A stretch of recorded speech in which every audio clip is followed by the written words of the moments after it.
How to hide tagged photos on Instagram. Hello everyone, welcome to another tutorial. In this video, you would learn how you can hide tagged photos on Instagram. So you can hide tagged photos on Instagram without unfriending or unfollowing the person who tagged you. And this is how to go about it.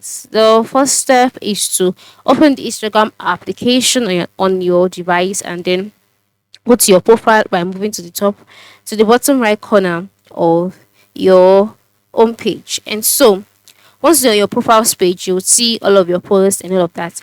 And then the next thing is to locate the photo you were tagged in. Okay, so normally if you've been tagged in any photo on this page, at the middle of the screen you will see the tag icon, and it will view all the pictures you've been tagged in. So once you can see that, just tap the photo you want to hide and then click on the username that appears on the photo.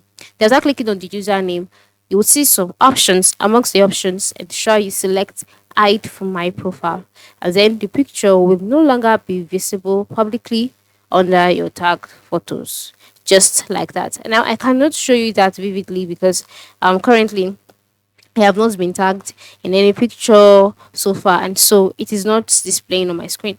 But for you, you would see the pictures here. Select it, tap the photo you want to hide, click on the username or your username that appears on the photo, then select hide from my profile, and then the picture would no longer be visible publicly under your tagged photos. So if you're willing to hide tagged photos, just follow the procedures that I have shown you in this video and you're good to go. Thanks for watching and have a good day.